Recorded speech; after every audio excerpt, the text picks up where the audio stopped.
El choque de dos titanes rara vez termina en paz.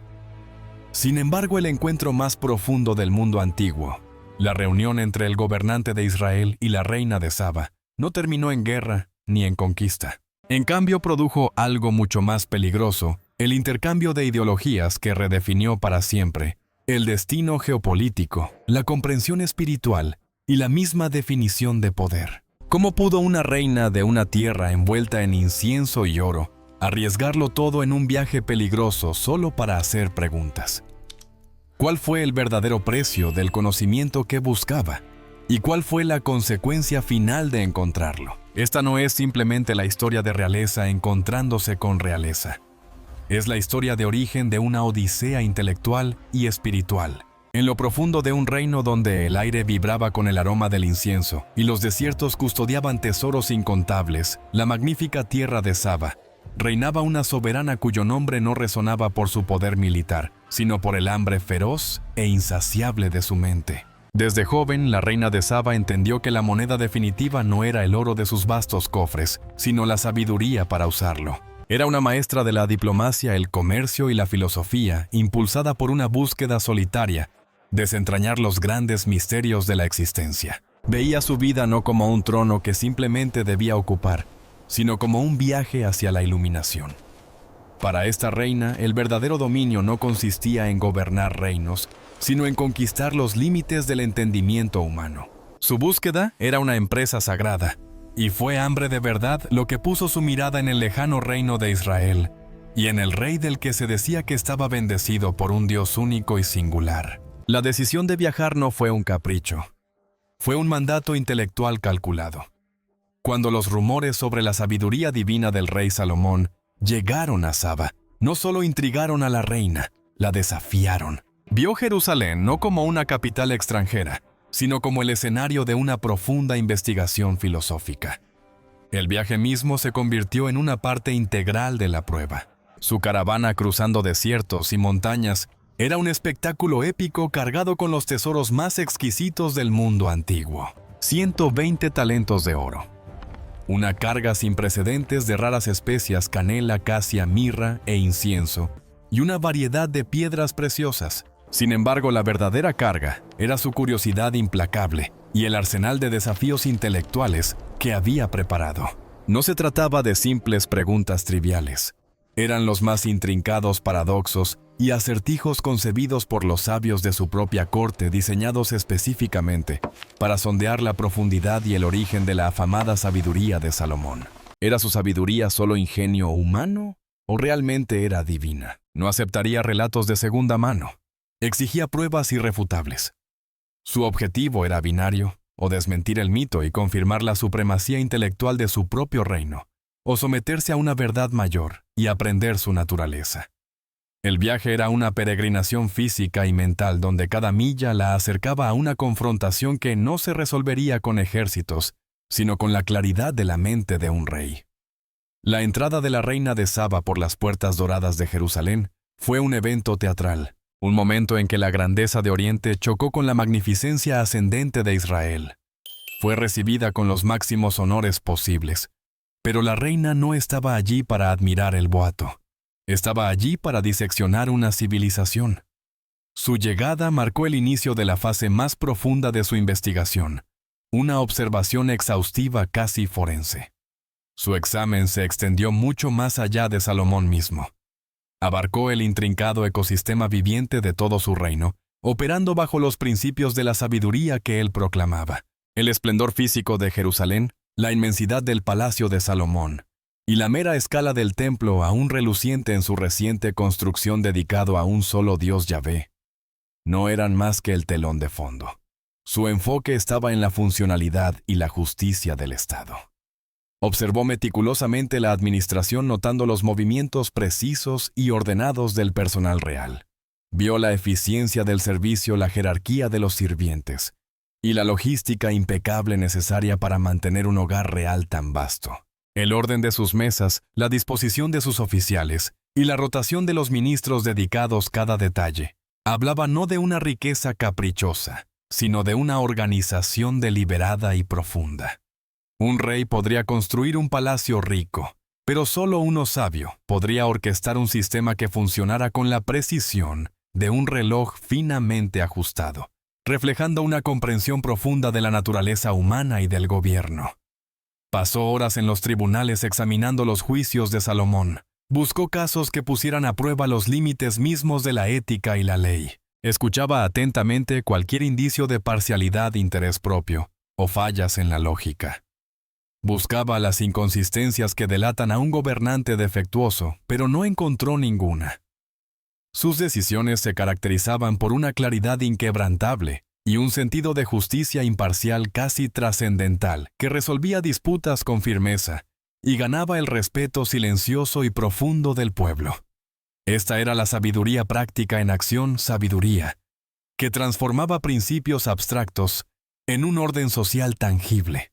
Además, la reina estaba profundamente intrigada por el fundamento espiritual del poder de Salomón. Procedente de una tierra politeísta, observó el fervor del culto monoteísta a Yahvé en el templo. Contempló los sacrificios elaborados, la actitud reverente de los sacerdotes y la entrega del pueblo. Entendió que el mismo Salomón atribuía su sabiduría a un don de este único Dios. La honestidad intelectual de la reina exigía que investigara esta conexión. Era posible que este enfoque religioso singular fuera la fuente de la paz y la prosperidad sin precedentes que estaba presenciando. Su observación fue un proceso implacable, recopilando datos sobre cada aspecto del reino, desde el flujo del comercio y la seguridad de las rutas mercantiles hasta la disciplina de los guardias y la felicidad de los ciudadanos. La enorme calidad y complejidad de la operación confirmaban que nada de esto era casual. El reino de Salomón era la expresión materializada de una inteligencia tan vasta que trascendía el simple ingenio mundano. El peso de esta comprensión comenzó a presionar a la reina. Había llegado esperando encontrar fallas que explotar o exageraciones que desmentir, pero cada observación cuidadosa confirmaba lo contrario. El rumor si acaso se había quedado corto frente a la realidad. El escenario estaba preparado no para un simple intercambio diplomático, sino para la prueba definitiva entre dos cosmovisiones. La culminación del viaje y de la observación de la reina fue el enfrentamiento intelectual directo con el rey Salomón. Esta fase era la razón de su peregrinación y transformó una visita política en una decisiva batalla de ingenios. La reina, habiendo evaluado meticulosamente la sabiduría tangible evidente en su gobierno, pasó ahora a probar la sabiduría abstracta que yacía debajo. Los enigmas que presentó no eran simples acertijos pensados para soluciones rápidas. Eran complejos dilemas filosóficos impregnados de ambigüedades éticas, especulación metafísica y paradojas humanas. Preguntas que habían inquietado durante generaciones a los eruditos más veteranos de Saba. Uno podía tratar sobre la naturaleza de una guerra justa, otro sobre la verdadera definición de felicidad frente a satisfacción, o quizás sobre la sutil diferencia entre el genio inspirado divinamente y el ingenio meramente mortal. Pudo haber planteado preguntas diseñadas para confundir la identidad como ¿qué es aquello que comparten el rico y el pobre? Y sin embargo solo es poseído por quien lo entrega. Un acertijo que apunta al sueño o al aliento, pero que exige una respuesta que muestre una comprensión profunda y de múltiples capas de la existencia humana. Observaba con cuidado el rostro de Salomón, buscando cualquier vacilación, un destello de confusión o la señal inequívoca de una conjetura disfrazada de certeza. Era la escéptica definitiva y exigía más que una retórica fluida. Pedía una claridad que cortara a través de la ambigüedad de la condición humana. Salomón, en contraste, enfrentó sus desafíos no con orgullo defensivo, sino con la tranquila autoridad de quien habla desde un manantial de conocimiento infinito.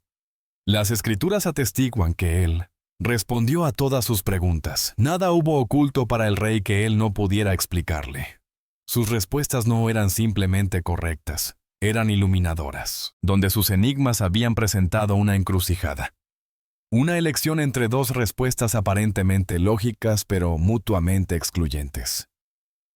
Salomón ofrecía un tercer camino, una síntesis que revelaba la verdad más profunda que subyacía al paradoxo. Demostraba una sabiduría que trascendía el mero aprendizaje humano.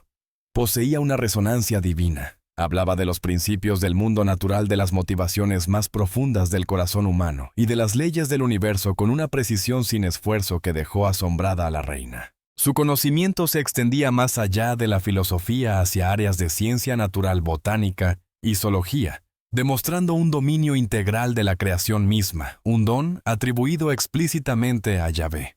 La confrontación evolucionó rápidamente de una prueba de ingenio a un encuentro espiritual. La reina comprendió que la perfección de sus respuestas no daba testimonio solo de su intelecto, sino del acceso directo a la comprensión divina del que disfrutaba. Su sabiduría no fue ganada, le fue dada. Este fue el momento de revelación. No estaba hablando simplemente con un rey. Estaba recibiendo instrucción de un conducto de lo divino. Toda su cosmovisión, que había valorado por encima de todo el conocimiento acumulado, estaba siendo dramáticamente reestructurada.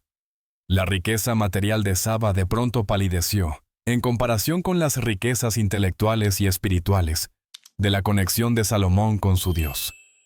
La confrontación no terminó con un ganador y un perdedor, sino con una transformación, demostrando el antiguo adagio de que la verdadera sabiduría no tiene el poder de destruir, sino de reconstruir radicalmente la mente del buscador. La reina se encontró frente a una verdad tan inmensa, tan fundamental, que volvía incompleto todo su conocimiento previo. En el momento en que se resolvió el último enigma y la profunda claridad de la sabiduría de Salomón iluminó los vastos y sombríos rincones de su propio entendimiento, la reina de Saba experimentó un colapso físico y espiritual singular e impresionante. La Escritura describe esta reacción de forma dramática, y cuando vio toda la sabiduría de Salomón, ya no quedó más aliento en ella. No era el cansancio de la derrota, era el vaciamiento total de la arrogancia y la duda. El espíritu de escepticismo fue aplastado bajo el peso de una verdad indisputable. Era una mujer que lo había visto todo, que lo poseía todo, y que creía saberlo todo, y sin embargo allí en Jerusalén se enfrentó a una realidad que hacía que su propio reino magnífico pareciera pequeño, y que su vasto aprendizaje resultara incompleto. La visión de la corte de Salomón, su gobierno impecable, el funcionamiento fluido de las enormes operaciones de su palacio, la disciplina de sus siervos y el fervor de los holocaustos en el magnífico templo. Todo se convirtió en un testimonio único y coherente de un poder que nunca había concebido.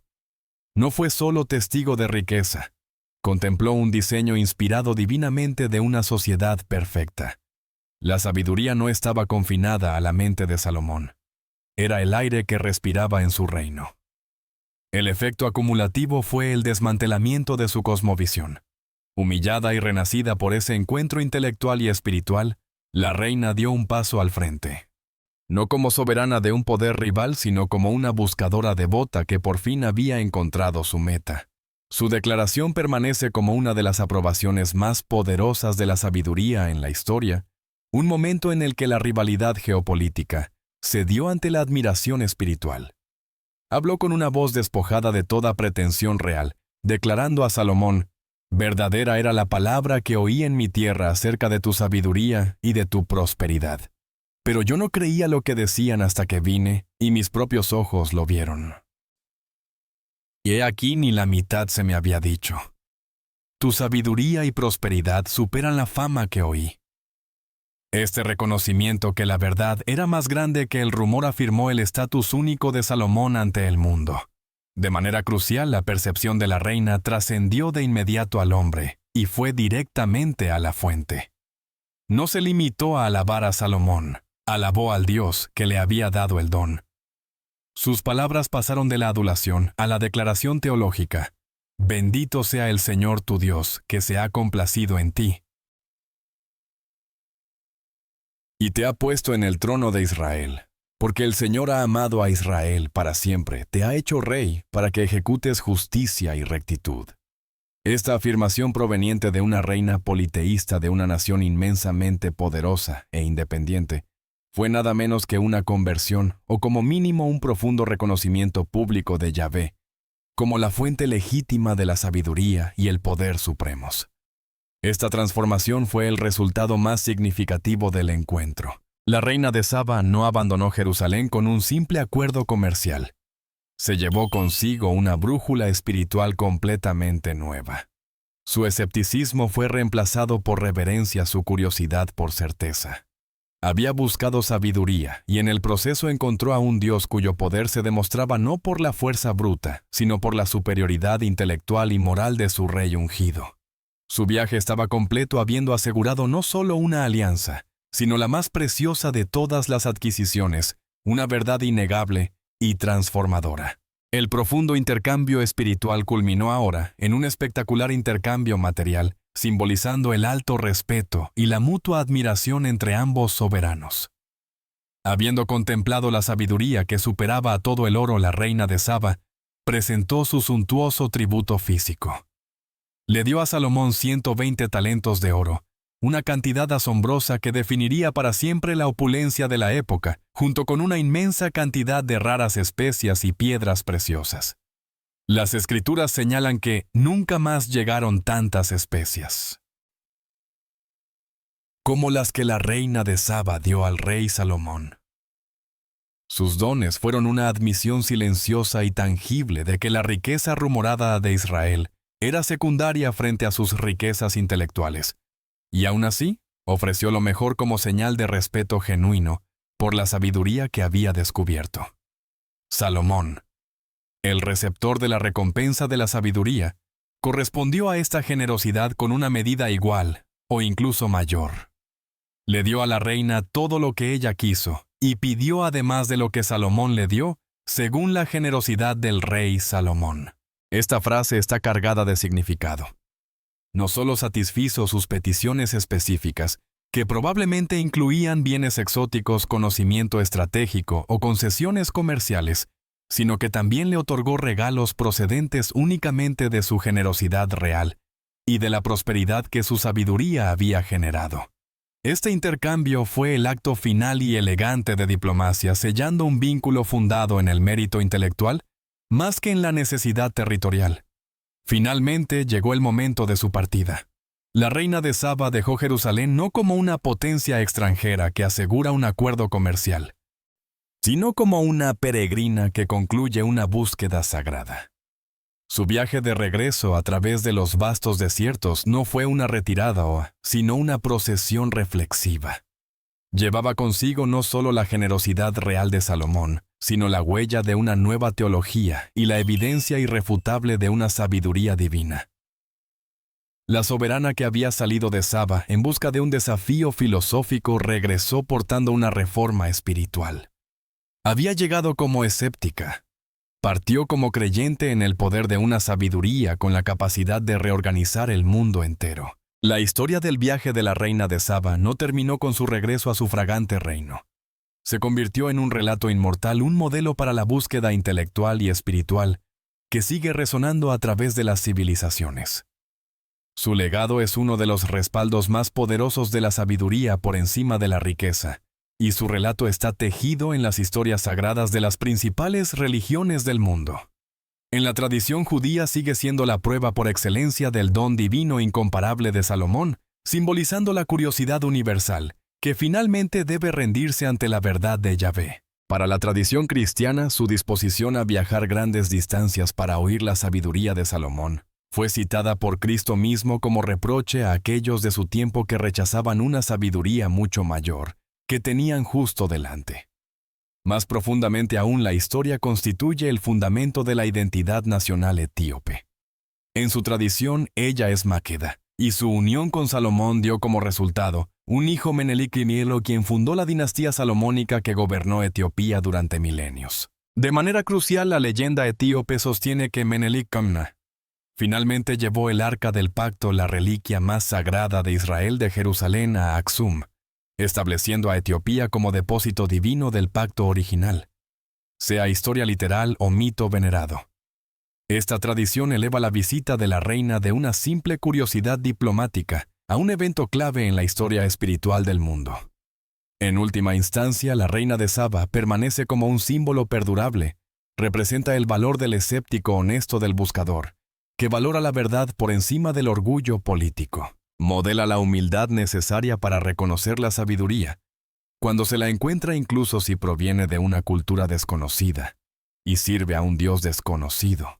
Su viaje nos enseña que las conquistas más significativas no son las de tierras y ejércitos, sino las que vencen los límites de la propia mente.